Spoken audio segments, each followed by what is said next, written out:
जय श्री राम भक्तों। पिछली वीडियो में मैंने बताया था, रक्षा कवच के लिए बताया था, पूरी जानकारी उसमें दे दी थी। अब रक्षा कवच कैसे सिद्ध करोगे आप? रक्षा कवच कैसे सिद्ध करोगे? रक्षा कवच में आप कोई भी मंत्र ले लो। आप अगर आपके पास मंत्र नहीं है तो मेरे को कमेंट करके अपना व्हाट्सएप नंबर भेज देना और लिख देना कि गुरुजी हमें इस देवता का रक्षा कवच भेज दो, तो मैं आप मेरे हाथों से लिख के आपको रक्षा कवच भेज दूंगा। देखो, रक्षा कवच में हनुमान जी का भेज सकता, जगदम्बा काली का भेज सकता, गोरखनाथ जी का भेज दूंगा, भैरव का भेज दूंगा। ये चार देवता मेरे पास सिद्धि है और इनका मैं, आप बोलोगे तो रक्षा कवच भेज दूंगा मैं। और रक्षा कवच को लेके आपको करना क्या है, एक सामने अगर आपका जैसे मान लो कि आप हनुमान जी का, आपका इष्ट हनुमान जी है और आप जगदम्बा का मंत्र सिद्ध करना चाहते हो, तो आप सबसे पहले हनुमान जी को पूजा दे के आनी पड़ेगी। हनुमान जी के मंदिर में जाओ, हाथ जोड़ के विनती करो, हे हनुमान जी, मैं रक्षा कवच माँ जगदम्बा का या जो भी इष्ट है आपका, उसका रक्षा कवच तैयार कर रहा हूँ, अतः आप मेरी मदद करना। इस प्रकार से आप वापस अपने स्थान पे आ जाओ। स्थान साफ सुथरा होना चाहिए, स्थान साफ सुथरा होना चाहिए, एकांत होना चाहिए और एक प्रतिमा जरूर होनी चाहिए। और आप जब भी बैठो तो आपका मुंह हमेशा उत्तर दिशा में होना चाहिए। आपका मुंह उत्तर दिशा में होना चाहिए। मान लो जब भी आप साधना बैठो तो आपका मुंह अगर उत्तर दिशा में रहेगा, अगर रात को साधना करोगे ना, तो दिन में साधना करो तो अपनी इच्छा के ऊपर डिपेंड है। सूर्य को कभी पीठ मत देना, सूर्य भगवान है, उसको सूर्य भगवान अपनी पीठ पे नहीं होना चाहिए, बस यही ध्यान रखो आप तो। और विशेष तौर शाम को रात को आप साधना करोगे तो आपका मुंह हमेशा उत्तर दिशा में होना चाहिए, क्योंकि रात को सूर्य देवता उत्तर दिशा में रहता। ठीक है, ये बात आपको समझ आ गई। अब आगे क्या करना है आपको, एक प्रतिमा लेनी है, जो भी आपके देवता का रक्षा कवच तैयार करोगे, एक प्रतिमा लेनी है। प्रतिमा के सामने चरणों में एक दीपक जलाना है, घी का, शुद्ध घी का दीपक जलाना है। उसके बाद में आपको संकल्प लेना है कि मैं इतनी माला रोज को जपूंगा। मंत्र में विधान होता है, आप जहां से जिस गुरु से आप रक्षा कवच लोगे उसमें विधान होता है कितनी माला रोज को अपन जपनी है। मान लो 11 माला जपनी है, 21 माला जपनी है, 5 माला जपनी है, जो भी मंत्र में विधान होता है उस हिसाब से अपने गुरु की देख रेख में ही करना। और आप मेरे से मंत्र लोगे तो उसका विधान मैं आपको बताऊंगा। ठीक है भक्तों, तो आपको वो जो कवच है, आपको कवच की, मान लो आप 11 माला रोज पढ़ रहे हो, तो आपको एकदम शांत स्वभाव से, माला हमेशा गुप्त रहनी चाहिए। एक थैली ले लेना, देखो मेरे पास एक थैली है, इधर देखो आप, जैसे ये गोमुखी है, इस प्रकार की आप भी एक गोमुखी ले लेना या कपड़े में ढक लेना, है ना, ऐसी आती है गोमुखी।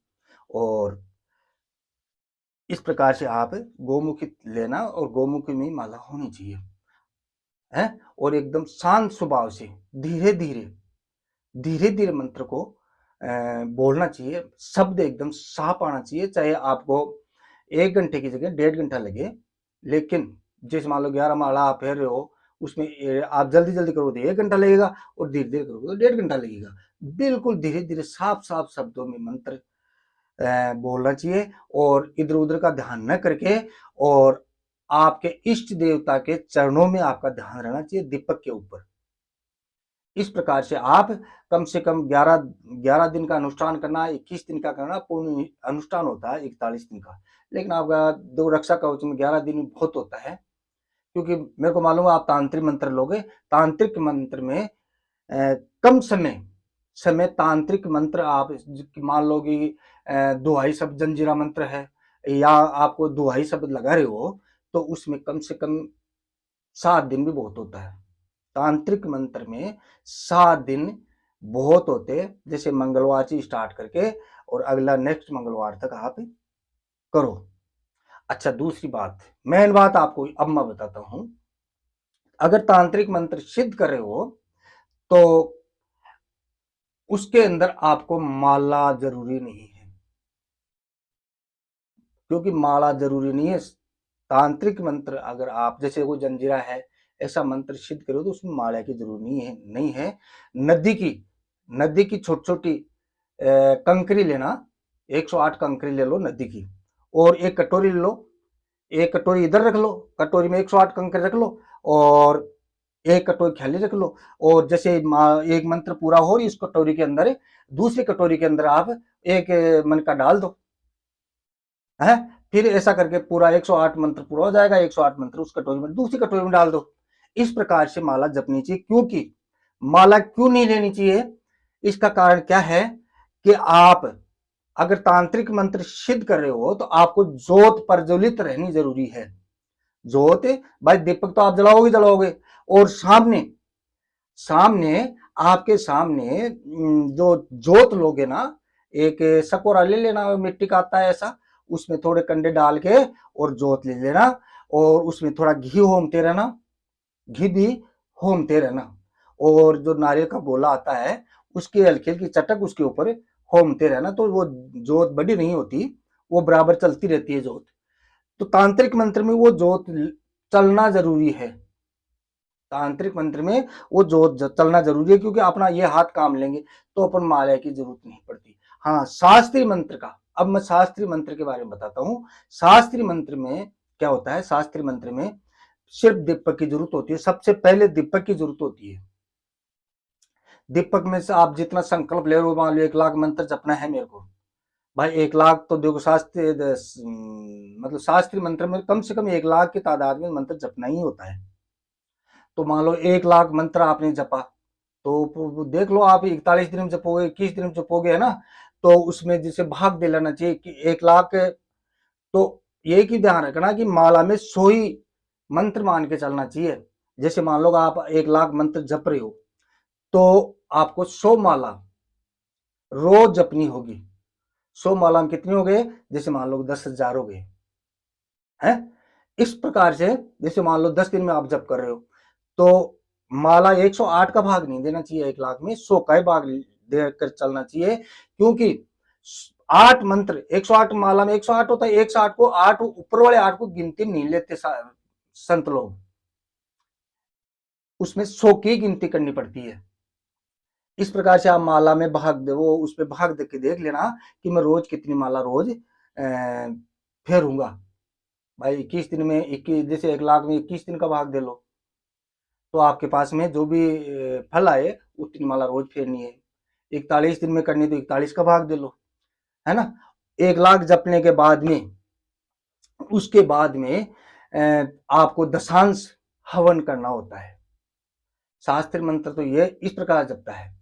मान लो 1 लाख मंत्र पूरे हो गए आपके, मान लो 21 दिन आपने 1 लाख 21 दिन के अंदर 1 लाख मंत्र पूरा कर लिया आपने, तो उसमें दशांश हवन करना होता है।